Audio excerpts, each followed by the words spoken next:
The Smiling Man. In 2007, a young woman named Erin lived alone in a small apartment in Seattle. She often walked home from her evening shifts at a nearby diner, usually too tired to notice much of her surroundings. But one night, she couldn't ignore him. A man stood under a flickering streetlight, about 50 feet ahead of her. He was tall, with unnaturally thin limbs, and wore a cheap-looking suit. His face was what made her freeze. He was smiling, an impossibly wide grin that stretched too far across his face. As Erin slowed her steps, the man began to move, not toward her but in an erratic dance-like motion. He swayed, twirled, and shuffled closer while keeping his smile fixed on her.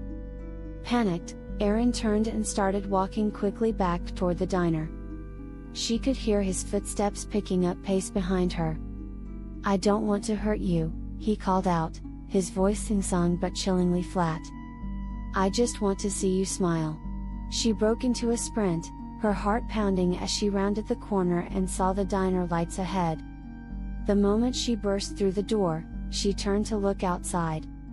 He was gone. The police didn't take her seriously. They dismissed it as a drunken encounter, but Erin couldn't shake the feeling of his gaze. 2 weeks later, her neighbor, a young man who lived in the apartment across the hall, was found dead. His body was discovered contorted, with a chilling smile carved into his face. The man in the suit was never found.